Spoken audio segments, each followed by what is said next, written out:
We all know the FNaF lore is a mess. Dream Theory, Phone Guy is a killer, two killers, the bites, etc., etc. I've also been putting this off for a while now since the last FNaF redesign video, so here we are. This will be a mix of the actual FNaF lore and my remake. Some of this will also be inspired by Ryan Jake Southgate's series, Fredbear's Family Diner. Let's continue on. First, let's start from the beginning. In 1955, Henry Miller went to college for 4 years and studied robotics and engineering. He graduated in 1959 with a bachelor's degree. 21 years later, in 1976, Henry had a wife and a child named Charlotte Emily. In 1979, Henry entered I'm so sorry about the stuttering. Henry entered a robotics convention. Oh my god, with his own endoskeleton design and won first place. William Afton had 3 children, 2 boys and 1 girl. Elizabeth and Evan are biological twins, and both are 4 years old. The oldest boy, Michael, is 11. William, intrigued by Henry's design, became business partners with Henry Emily. Because of William's geniusness and Henry's extraordinary ways to make animatronics, they decided to make their own restaurant called Fredbear's Family Diner, a fun for all ages restaurant with state-of-the-art animatronics. Everything was going great. The future for them and their families was looking great until one day on November 13th, 1983, Evan and Elizabeth's birthday, everything changed. Evan was terrified of the animatronics Fredbear, Spring Bonnie, and Marionette, while Elizabeth loved them. Michael didn't care though. He hated this place and his siblings. He decided to gather his friends and pull a funny prank on Evan. Once Evan came back from playing the arcade games with his friends, he went to the main party room to get his cake. Michael grabbed Evan and shoved his head into Fredbear's mouth. "Come on, give him a big kiss, Evan," Michael taunted Evan, making Evan cry hard and squirm severely. Suddenly, when Michael let go of Fredbear's jaw, it retracted and crushed Evan's head with a deadly force. Michael's friends ran, while Michael was left there, frozen with trauma. The bloody evidence on his face stained his Captain Foxy mask. William stormed out of the office with Henry and yelled at Michael with tears falling. Michael, finally snapping out of it and realizing what had happened, began crying and shaking. Henry called 911 and the EMTs took Evan slowly and carefully out of Fredbear's jaws and immediately applied pressure and bandaged his head. Michael was then taken to juvie for 10 years since it was an unintentional murder. Elizabeth was distraught, losing both her brothers. William was upset with the event. William and Henry decided to close Fredbear's permanently. In 1985, William and Henry decided to open another restaurant but based on their cartoon of 4 animal characters: a red pirate fox, a brown black cat and bow tie wearing bear, a yellow chicken wearing an apron, and a purple bunny wearing a red bow tie. Henry and William decided to make the characters more animal-like and realistic to try and gain attraction. After Evan died, Fredbear became active at night, moving his upper body would not powered on. William noticed this, but didn't act on it immediately. He put Fredbear in the back room of the new restaurant and removed his face to use it for Frederick's new one. Fredbear still moved, but he couldn't move anything else other than his upper body still. William became curious and decided to see how possession works. One evening, William went to Freddy Fazbear's Pizza and Arcade after going to a local bar. In a confused and drunken state, he ran over Charlotte. He stumbled out of the car and saw what he did. Not thinking, he threw her in the dumpster. Henry was distraught from the disappearance of his daughter and stopped working on Freddy's. William continued working by himself and came up with a plan to further his research on possession. One night, he went up to 5 children and told them to come back at midnight for a surprise. They all came back, and the pizzeria was dark, with some signs glowing. The stage lights came on, and Freddy, Bonnie, Chica, and Foxy performed. William, wearing the Spring Bonnie costume, served them pizza and cake. After they were finished, he lured them to the back room for their gifts and games. Little did they know that room would be the place they would take their last breath. One by one, William stabbed, choked, smashed heads against the wall and table edge, killing all of them. The kids tried to run, fight, and hide, but it did no good. They were all stuffed into garbage bags. The restaurant was about to close because of the creepy animatronics, but because of all the missing kids, there was even more of a reason to close it. After the pizzeria shut down, William made his own restaurant, Circus Baby's Pizza World. The animatronics were made with kidnapping, luring, and killing mechanics to help William further his possession research. The restaurant was open for one day until Elizabeth became too curious and went to Circus Baby without her father's permission. She was lured in by Circus Baby's fake ice cream cone and grabbed with a claw. The claw had sharp teeth on it and stabbed Elizabeth severely. She was then crushed inside Circus Baby because of the tight wires inside. The kids didn't hear her screams and didn't notice a thing and continued playing. William realized what happened and spiraled even worse. He closed Circus Baby's Pizza World and made it into a rental for parties. He put the animatronics underground in a hidden away bunker in his basement. 2 years later, in 1987, Henry decided to make his own restaurant based on the animatronics, but more cute and cuddly, and update them with security tech to be able to detect criminals in the pizzeria. The old animatronics didn't move or anything, so William didn't take them, causing them to be destroyed and used for new animatronics parts. Everything was going great until William came back and killed more kids, but this time during a party in the morning. No one knew who he was because of the suit, so he got away with it, and Henry had to shut down another pizzeria down again. William then made another Freddy's location after Henry closed his. This one was based on the old one, but Will made the pizzeria more kid-friendly to lure in more kids. The animatronics were immediately a hit. They were getting tons of customers daily. One night, though, William lured in 5 more kids. He did the same tactic, too. He put all the bodies into garbage bags and observed the animatronics over a week to see if they'll move.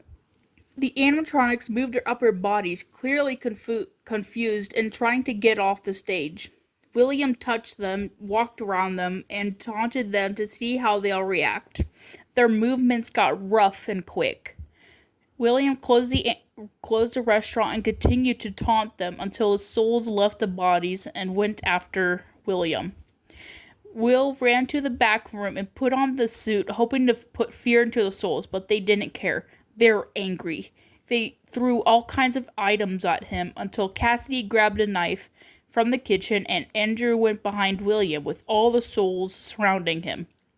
The souls pushed and screamed at him until he felt a sharp pain in his stomach. The knife. Cassidy was angry and continued to stab William as he fell to the ground while the others tore at his suit. Then William stopped moving and making noise. The souls did it. They killed their killer. But they are still stuck inside their suits.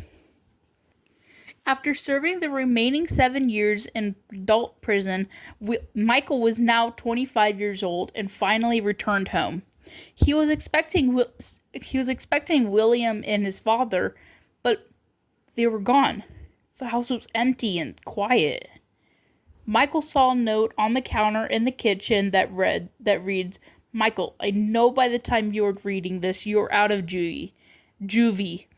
Go down to the basement. There'll be tasks for you to do down there." Michael goes down to the basement and finishes all the tasks, working on the animatronics and routine maintenance. After he finished, he went upstairs and fell asleep. In the early morning of the day, Mike heard a loud mechanical creak in the hallway and saw a horrifying wire animatronic towering over the doorway with all the Fun Times parts on it. He tried to run out of the house, but the animatronics grabbed him and pushed him on the floor, hitting his head hard. The animatronic used its wires to hold him down and taunted Mike. He squirmed and panicked while the animatronic ripped through his stomach and broke his ribs, tearing out every last organ. His death was slow and painful. After all the organs were gone and Michael was dead, the animatronic used his body as a suit and went outside like nothing had ever happened. They did the same thing for days until the body gave up and rotted. The animatronic left his body, leaving behind a dead corpse. They went into the sewers, hiding from everyone. Mike suddenly woke up again, confused about how he's still alive, but not breathing. He didn't even feel his heart beating. Little did he know, his soul came back and possessed his own body. Years later, in 1999, Henry returned to the pizzeria with a new partner and company. They took all the old suits, decorations, prizes, and arcade games. Henry saw William and decided to take him. At the new pizzeria, it was designed to be only opened during October, the Halloween season. Henry designed a theme park similar to Fall Fest. The main attraction is Fazbear's Fright, a horror maze. The old suits were used as jump scare attractions and decorations.